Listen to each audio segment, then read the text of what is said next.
وما خلقت الجن والانس الا لیعبدون ما اريد منهم من رزق وما اريد ان يطعمون ان اللہ هو الرزاق ذو القوة المتین فإن للذین ظلموا ذنوبا مثل ذنوب اصحابهم فلا يستعجلون فویل للذین کفروا من یومهم الذی یوعدون صدق اللہ مولانا العظیم۔ حضرات، سورہ ذاریات کی یہ اختتامی آیات ہیں۔ نصیحت کے حوالے سے بات کی جا رہی ہے کہ یہ جو نصیحت ہے اللہ کی طرف سے جو بھیجی گئی ہے، یہ قرآن مجید، ہمارے نبی کی سیرت، یہ سب کے سب ایمان والوں کے لیے نفع بخش ہے۔ جو اس کو مانیں گے، جو اس پر ایمان لائیں گے، ان کے لیے فائدہ مند ہے۔ تو فرمایا فَإِنَّ الذِّكْرَ تَنفَعُ الْمُؤْمِنِينَ، یہ نصیحت ایمان لانے والوں کے لیے ہی فائدہ مند ہے، نفع بخش ہے۔ لہذا آپ نصیحت کرتے رہیے۔ جو قبول کرے گا اپنا فائدہ کرے گا، جو نہیں کرے گا اپنا نقصان کرے گا۔ وَمَا خَلَقْتُ الْجِنَّ وَالْإِنسَ إِلَّا لِيَعْبُدُونَ، اور ہم نے انسانوں اور جن کو صرف اپنی بندگی کے لیے پیدا کیا ہے، یعنی یہ مقصد ہے انسانوں کی اور جنوں کی تخلیق کا۔ کائنات کی ہر چیز اپنا مقصد رکھتی ہے، مقصد تخلیق رکھتی ہے، اور انسانوں کا مقصد تخلیق یہ ہے کہ وہ اللہ کی بندگی کریں۔ یہاں خاص طور پر جن اور انسانوں ہی کا ذکر کیا ہے، جبکہ کائنات کی ہر چیز اللہ کی بندگی کر رہی ہے، جس مقصد کے لیے پیدا کی ہے اس مقصد کو پورا کر رہی ہے۔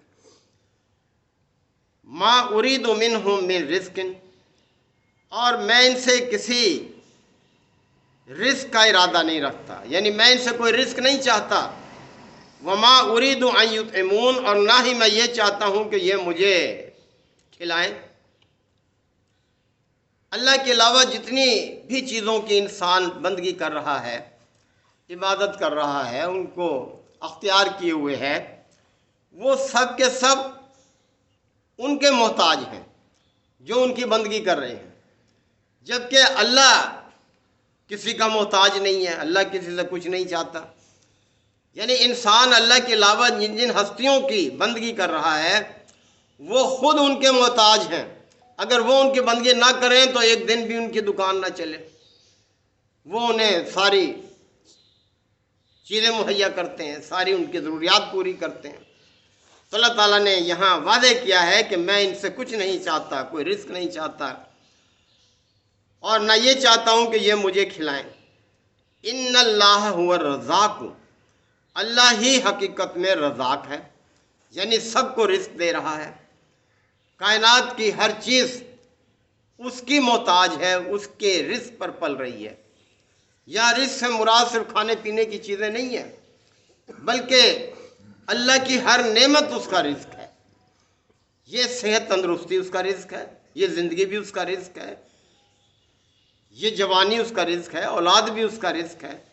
یعنی جو چیز بھی انسان کو اللہ نے دی ہے، جو نعمت بھی دی ہے، وہ اس کا رزق ہے۔ تو اللہ ہی حقیقت میں رزاق ہے ساری کائنات کا، ساری مخلوق کا۔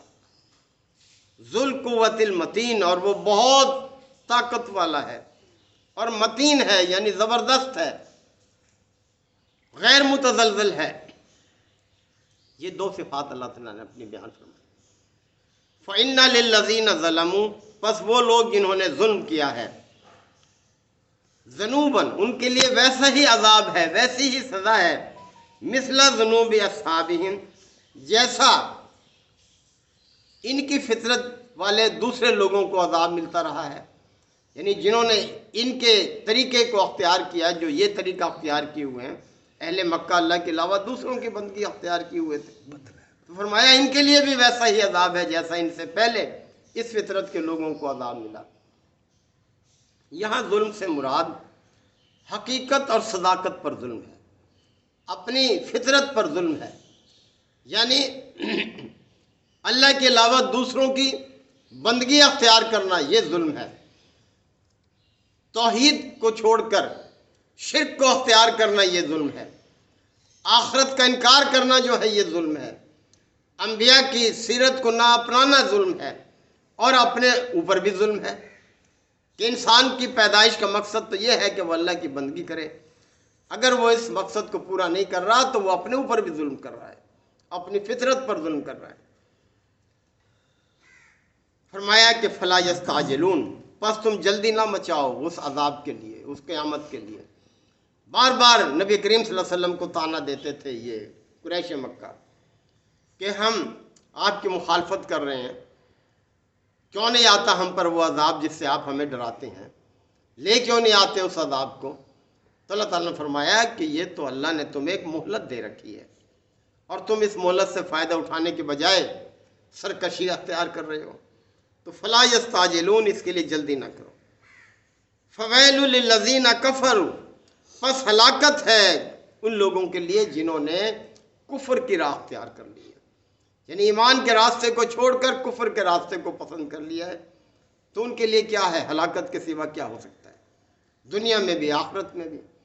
تو فرمایا فویل للذین کفروا، پس ہلاکت ہے ان لوگوں کے لیے جنہوں نے کفر کو پسند کیا ہے، من یومہم الذی یوعدون، اس دن ان کے لیے ہلاکت ہے جس سے ان کو خبردار کیا جا رہا ہے، جس سے ان کو ڈرایا جا رہا ہے، اور یہ بے خوف ہے، اس دن سے بالکل یہ نڈر ہو گئے ہیں، کوئی خوف نہیں ہے، جبکہ وہ دن تو ایسا ہوگا کہ یوم یفر المرء من اخیہ امہ و ابیہ و صاحبتہ و بنیہ، وہ دن تو ایسا ہوگا کہ ہر شخص اپنے بھائی سے دور بھاگے گا، اپنی ماں باپ سے دور بھاگے گا، اپنی اولاد اور اپنی بیوی سے دور بھاگے گا۔ لِكُلِّ امْرِئٍ مِّنْهُ يَوْمَئِذٍ شَأْنٌ يُغْنِيهِ، اس دن تو ہر ایک کو اپنی اپنی پڑی ہوگی کہ کسی طرح میری جان بچ جائے، میرے لیے چھٹکارا مل جائے، تو وہ ایسا دن ہوگا، اس دن سے ڈرایا جا رہا ہے، اور یہ اس دن سے بے خوف ہیں اور کوئی پرواہ نہیں ہے، اس کی کوئی تیاری نہیں ہے۔ تو حقیقت میں عقل مند وہ ہے، دانا وہ ہے جو آخرت کو پیش نظر رکھتے ہوئے زندگی بسر کر رہا ہے، اس کی تیاری کر رہا ہے، اس دن سے ڈرتا ہے، اس دن کی حساب کتاب سے ڈرتا ہے، اور دعا کرتا ہے کہ اے پروردگار اللہم ان حاسبنی حسابا یسیرا، اے اللہ تم مجھ سے آسان حساب لینا، مشکل حساب نہ لینا، یعنی سرسری حساب لینا۔ تو یہی ہماری کوشش ہونی چاہیے، ہماری نجات اسی میں ہے۔ اللہ تعالیٰ نے دیکھیں سمجھانے میں کوئی کسر نہیں چھوڑی، اپنی نصیحت کو خوب واضح کیا ہے، آخرت سے خبردار کیا ہے، آخرت کی سزاؤں سے خبردار کیا ہے، آخرت کے انعامات کی طرف توجہ دلائی ہے۔ اللہ تعالیٰ ہم سب کی ان باتوں کو سمجھنے کی اور عمل کی توفیق عطا فرمائے۔ وآخر دعوانا الحمدللہ رب العالمین۔ الحمدللہ وکفی وسلام علی عبادہ الذین اصطفی۔